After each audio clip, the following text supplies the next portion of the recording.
घरोघरी मातीच्या चुली या मालिकेच्या पुढील काही येणाऱ्या भागांचे लेटेस्ट त्याचबरोबर इंटरेस्टिंग अपडेट आपण आपल्या आजच्या या व्हिडिओमध्ये जाणून घेणार आहोत.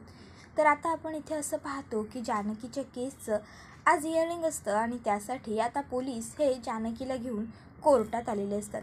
तर दुसरीकडे ऐश्वर्या ही सजून धजून तयार होऊन कोर्टात जायला निघालेली असते. ती खूपच खुश असते आणि आता जानकीला अटक झाल्यामुळे ऐश्वर्या ही एकटीच गाणं गुणगुणत असते.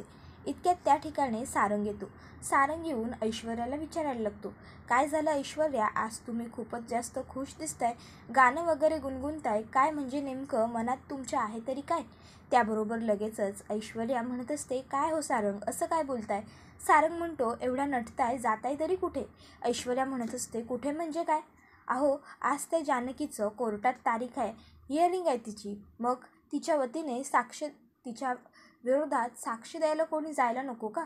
मग बिचाऱ्या अभल्या जानकीची इयरिंग आहे, मग मी जायलाच हवं साक्ष द्यायला. त्याबरोबर लगेचच सारंग म्हणत असतो, काय म्हणजे जानकी वहिनीच्या विरोधात तुम्ही साक्ष देणार ऐश्वर्या? त्यावर ऐश्वर्या म्हणते, हो मग मीच साक्ष देणार त्या जानकीच्या विरोधात. सारंग, अहो आजपर्यंत तिने माझं जिना हराम केलं होतं, पण मी एका बाजूला आता तिचं जिना हराम करणार आणि दुसऱ्या बाजूला तिच्या त्या आईचं जिना हराम करणार. त्याबरोबर सारंग म्हणतो, म्हणजे तुम्ही लताबाईला मारलेलं नाही आहे ऐश्वर्या? त्यावर लगेचच ऐश्वर्या सांगते, नाही अजिबात नाही. त्यावर सारंग विचारतो, मग तुमच्या माणसांनी लताबाईला नेमकं ठेवलंय तरी कुठे? त्यावर ऐश्वर्या म्हणत असते, सारंग मी तुम्हाला यातलं काही सांगणार नाही आहे. सारंग म्हणतो, अहो ऐश्वर्या असं काय करताय, सांगा ना मला. ऐश्वर्या म्हणते, नाही सारंग, यावेळेस मी तुम्हाला यातलं काही सांगणार नाही आहे. तुमचं म्हणजे ना, ती लहान मुलं असतात ना, ज्यांना आपण चॉकलेट देतो आणि त्यांना विचारतो एखादी गोष्ट आणि मग ते लगेच सांगून टाकतात, त्यांच्या पोटात कोणत्याही पद्धतीची गोष्ट राहत नाही, तसं आहे. तुमच्या पोटात काहीच राहत नाही, त्यामुळे मी तुम्हाला काहीही सांगणार नाही आहे, कळलं का? त्याबरोबर आता लगेचच सारंग म्हणायला लागतो, अहो ऐश्वर्या म्हणते, नाही सारंग नाही, हे बघा तुम्ही काळजी करू नका, सगळं काही आपल्या मनासारखं होईल. त्यावर सारंग म्हणत असतो, पण म्हणजे तुम्ही त्या लताबाईला अशा एखाद्या ठिकाणी ठेवा की जिथं कोणीच नाही पोचू शकणार, कोणीच नाही, म्हणजे अगदी कोणीच नाही. कारण काय ना, ती जानकी वहिनी आहे, तिला तुरुंगात पाठवणं एवढं सोपं नाही आहे. तिने ठरवलं ना, तर ती त्या लताबाईला शोधून काढणार म्हणजे काढणार. त्यामुळे ती सापडणार नाही ह्याची काळजी आधीच तुम्ही घ्या. त्याबरोबर ऐश्वर्या म्हणत असते, अहो तो ऐश्वर्याचा पिंजरा आहे, ऐश्वर्याचा. त्या लताबाईला अशा ठिकाणी डांबून ठेवलेला आहे ना, की तिला कोणीच नाही शोधून काढू शकत, समजलं ना? त्यावर सारंग खूपच जास्त खुश होऊन जातो. तर आपण आता पाहतो की ऐश्वर्या ही कोर्टात हजर झालेली असते आणि आता तिच्यासोबत आलेला असतो तो सारंग. ऐश्वर्या येऊन बसते आणि ऐश्वर्याच्या मागोमाग सारंगसुद्धा लगोलग येऊन खाली बसतो. ऐश्वर्या म्हणते, सारंग हो तुम्ही कशाला आलात इथे? सारंग म्हणत असतो, ऐश्वर्या हो तुम्ही इथे होतात, मग माझं घरी मन लागणार तरी कसं? जर तुम्हाला काही मदत लागणार असेल तर, म्हणून मी इथे आलो आहे. ऐश्वर्या म्हणत असते, सारंग मला कशाला तुमची काही मदत लागणार आहे? बरं आता आलाय तर बसा इथे शांत. त्यानंतर आपण पाहतो की आता इथे लेडीज कॉन्स्टेबल जानकीला हाताला हातकडीत घालून घेऊन आलेली असते आणि आता ती तिला डायरेक्ट विटनेस बॉक्समध्येच उभी करते. इतक्यात त्या ठिकाणी ॲडव्होकेट विद्यासागर येतात आणि सौमित्राला म्हणतात, अरे ॲडव्होकेट सौमित्र रणदिवे? त्याबरोबर लगेचच सौमित्रसुद्धा म्हणतो, हाय ॲडव्होकेट विद्यासागर. त्याबरोबर लगेचच आता विद्यासागर म्हणत असतो, तुमचं खूप नाव ऐकलं आहे मी, मुंबईमध्ये ॲडव्होकेट निंबाळकरांना तुम्हीच हरवलंत ना? Great, it's really very great. पण एक गोष्ट लक्षात ठेवा, मला हरवण्याचा विचारही करू नका, कारण मी ॲडव्होकेट विद्यासागर आहे. त्याबरोबर लगेचच सौमित्र त्यांना सांगतो, या ना प्लीज बसा. त्याबरोबर लगेचच ॲडव्होकेट विद्यासागर जाऊन बसतात. आता जज आलेले असतात आणि त्यानंतर त्या विचारतात, डिफेन्स वकील? त्यावर सौमित्र हातवरती करतो, मी. आणि केस वकील? त्यावर लगेचच आता विद्यासागर हातवर करतो आणि म्हणतो, मी. मग त्या दोघांनाही तुम्ही आता तुमचं काम सुरू करू शकता, यू मे प्रोसीड असं सांगितलं जातं. त्याबरोबर ॲडव्होकेट विद्यासागर म्हणायला लागतात की जानकी रणदिवे ह्यांनीच खून केलेला आहे लताबाईंचा. त्याबरोबर सौमित्र उठून उभा राहतो आणि म्हणतो, एक मिनटं, अजूनही जानकी रणदिवे यांच्यावरचा कोणताही आरोप सिद्ध झालेला नाही आहे, त्यामुळे तुम्ही असं बोलू शकत नाही की त्यांनी खून केलेला आहे. जर तुमच्याकडे काही पुरावेच नाही आहेत तर तुम्ही असं बोलूच शकत नाही. त्याबरोबर लगेचच आता इकडे ॲडव्होकेट विद्यासागर म्हणायला लागतात की जानकीने कोणाचाही खून केलेला नसेल तर तिने खून केला आहे की नाही हे सिद्ध करण्यासाठीच आज आपण इथे जमलो आहे, त्यामुळे मला माझ्या कामाला सुरुवात करू देत. आणि मग तो म्हणत असतो, जज साहेब, मला सगळ्यात अगोदर काही सिद्ध करण्याअगोदर किंवा काही सांगण्याअगोदर यांच्या घरातल्या काही पर्सनल रिलेशनशिपच्या गोष्टी इथे मांडायच्या आहेत. आणि मग जज सांगायला लागते, परमिशन देतात. त्याबरोबर विद्यासागर सांगायला लागतो, सगळ्यात महत्त्वाची आणि पहिली गोष्ट, नानासाहेब रणदिवे अर्थात पुरुषोत्तम रणदिवे यांची पहिली पत्नी म्हणजेच पार्वती रणदिवे हिला एक मुलगा झाला ज्याचं नाव त्यांनी ठेवलं ऋषिकेश रणदिवे. पण पार्वती रणदिवेला माहीत होतं की आपण फार काळ जगणार नाही आहोत, कारण त्यांना अस्थम्याचा त्रास होता. त्यामुळे मग त्यांनी नानासाहेब रणदिवे यांना दुसरं लग्न करा अशी गळ घातली, कारण त्यांना त्यांच्या मुलाची काळजी होती. ज्यावेळेस ऋषिकेश रणदिवे यांच्या वडिलांनी पुरुषोत्तम रणदिवेंनी दुसरं लग्न केलं ते सुमित्रा रणदिवेंबरोबर. ऋषिकेश रणदिवेंना सुमित्रा रणदिवेंच्या हाती सुपूर्त करून पार्वती रणदिवे हे जग सोडून कायमचा निघून गेल्या. त्यानंतर मग सुमित्रा रणदिवे यांनीच ऋषिकेश रणदिवेला स्वतःच्या मुलाप्रमाणे सांभाळलं आणि त्यानंतर कधीच पार्वती रणदिवे ह्या परत आल्याच नाही. आली ती फक्त आणि फक्त त्यांच्या मृत्यूची खबर. पण घडलं असं की ज्यावेळेस त्यांचा मृत्यू झाला त्यावेळेस चेहऱ्याची ओळख पटत नव्हती. त्यामुळे मग नानासाहेब रणदिवे यांना सांगण्यात आलं की ही तुमची पत्नी आहे आणि त्यांनी त्या बाईवरती अंत्यसंस्कार केले. काही वर्षांनंतर अगदी आत्ताच नवीन ऋषिकेश रणदिवे आणि त्यांचे संपूर्ण कुटुंबीय हे पार्वती रणदिवे यांचे अंत्यसंस्कार करण्यासाठी अर्थात त्यांचे पिंडदान करण्यासाठी गेलेले होते. आणि त्या दरम्यान तिथे ऋषिकेश रणदिवे यांना एक बाई पाण्यात बुडताना दिसली आणि म्हणूनच त्यांनी ताबडतोब पाण्यात उडी मारली आणि त्या बाईला पाण्याच्या बाहेर काढलं. ती बाई बेशुद्ध अवस्थेत होती. जेव्हा ती शुद्धीवरती आली तेव्हा म्हणायला लागली की मी पार्वती आहे. नानासाहेब, मी पार्वती आहे, तुमची बायको. नाना, मी पार्वती आहे. कोणीच त्या बाईंवरती विश्वास ठेवत नव्हतं, पण जानकीने त्या बाईंवरती विश्वास दर्शवला आणि तीच म्हणाली की आपण ह्यांना घरी घेऊन जाऊ. जर ह्या खऱ्या पार्वती आई असतील तर गडबड होईल, घरी घेऊन जाऊ. आणि मग जानकी रणदिवे यांनीच त्या खोट्या लता कारखानीसला घरात आणलं. लता कारखानीस घरात आली आणि त्यानंतर मग घरात सुरू झाले ते वाद, कलह. आणि मग ते सांगायला लागतात, लता कारखानीस हिने पहिले तर पुरुषोत्तम रणदिवे यांच्याबरोबर जवळीक साधून सुमित्रा रणदिवे आणि पुरुषोत्तम रणदिवे यांच्यामध्ये वाद निर्माण केले. त्याचबरोबर सुमित्रा रणदिवे आणि ऋषिकेश रणदिवे म्हणजेच आई मुलगा यांच्यातसुद्धा कलह निर्माण केले. अर्थात आपल्या आईला कधीच आवडणार नाही की माझा मुलगा कुठल्या तरी दुसऱ्या स्त्रीला आई म्हणतोय. त्यानंतर आता ते सांगायला लागतात आणि ह्या सगळ्याला खत पाणी घातलं ते जानकी रणदिवे यांनी. जानकी रणदिवे यांनीच त्या बाईला घरातही आणलं आणि जर ह्या पार्वती आई असतील तर यांना आपण सिद्ध करण्याचा एक चान्स द्यायला हवा, नाहीतर खूप मोठा अनर्थ होईल, गडबड होऊन जाईल असं सुद्धा ह्या म्हणायला होत्या. बरोबर बोलतोय ना मी? त्याबरोबर लगेचच आता मात्र जानकी होकार देते. त्याबरोबर लगेचच आता इथे सौमित्र हा अवंतिकाच्या कानात म्हणतो, अवंतिका, आपल्या घरातल्या एवढ्या पर्सनल गोष्टी ह्या वकिलाला कसं माहीत? त्याबरोबर लगेचच आता ती म्हणायला लागते, अरे असं काय करतोयस, आहे ना ऐश्वर्या? त्याबरोबर लगेचच सौमित्र म्हणतो, हो हो बरोबर आहे. मग आता लगेच जज साहेब म्हणत असतात की पुढे एवढं सगळं झाल्यानंतर सगळ्या रणदिवे कुटुंबियांसमोर आलं खरं.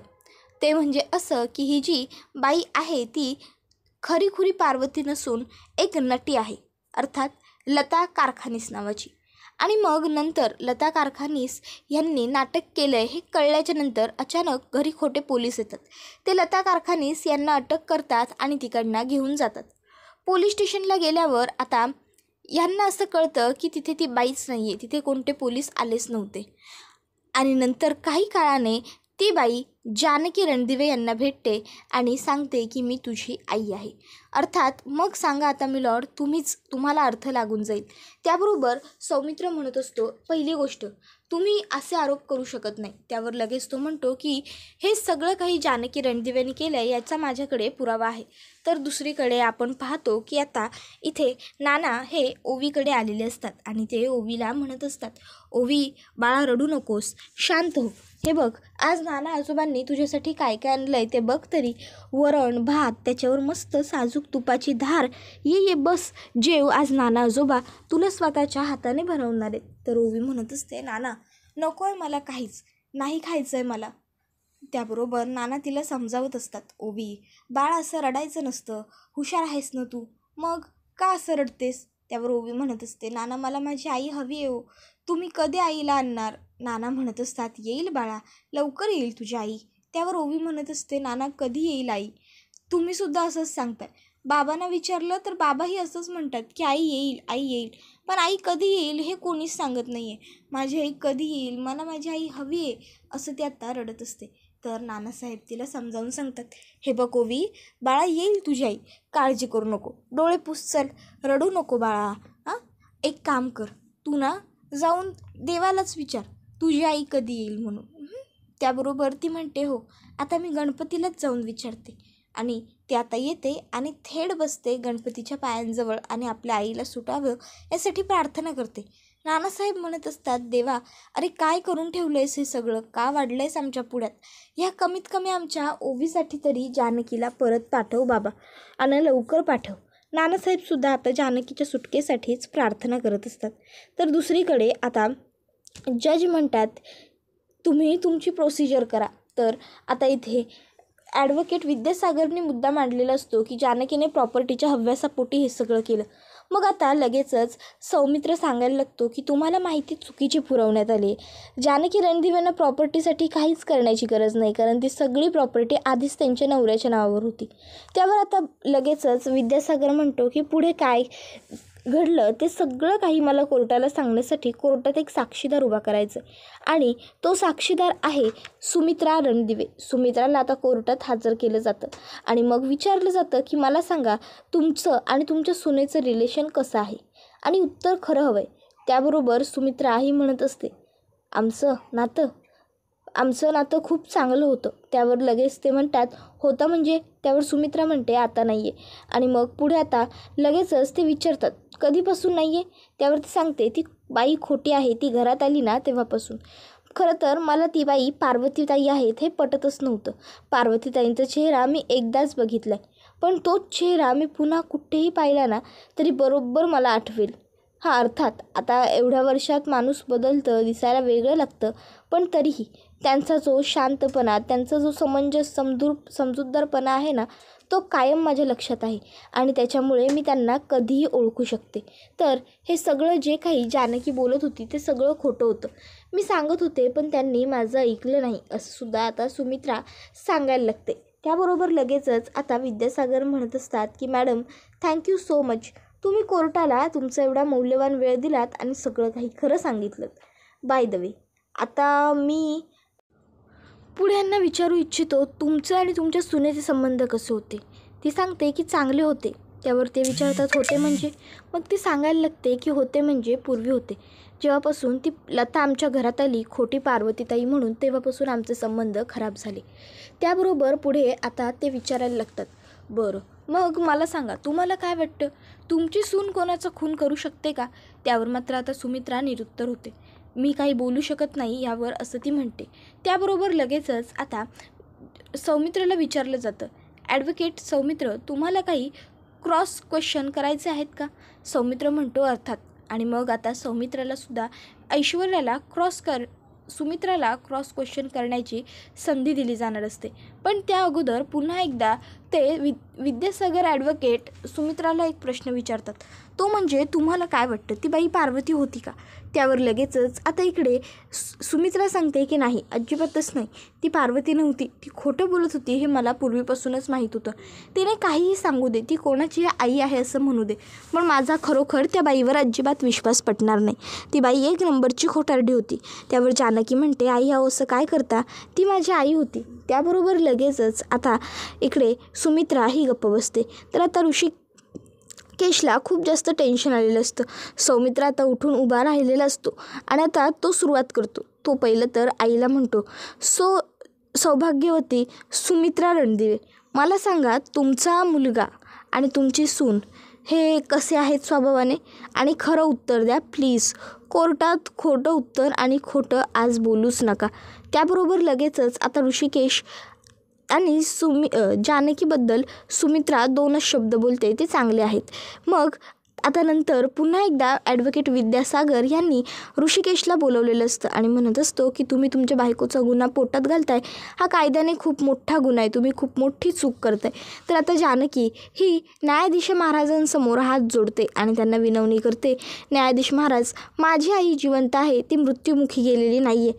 मला तिला वाचवण्याची, मला तिला सोडवण्याची फक्त आणि फक्त एक संधी हवी, फक्त एक संधी न्यायाधीश महाराज.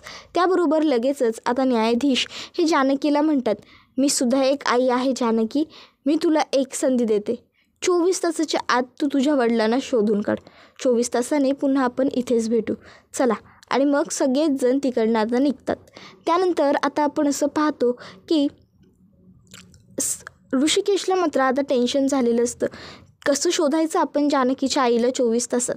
जानकीला सुद्धा खूप टेन्शन आलेलं असतं. काय करायचं, कसं करायचं, हा सगळाच प्रश्न असतो त्यांच्या पुढे. पण आता जानकीने ते ठरवलं आहे की तिच्या आईला ती शोधून राहणार म्हणजे राहणार. त्याबरोबर हा व्हिडिओ इथेच संपतो. पुढे पाहणं तर हे इंटरेस्टिंग ठरणार की जानकी आता खरोखर आपल्या आईला शोधण्यात यशस्वी होऊ शकणार का. पुढचा व्हिडिओ येईपर्यंत टाटा बाय बाय, धन्यवाद, take care all of you.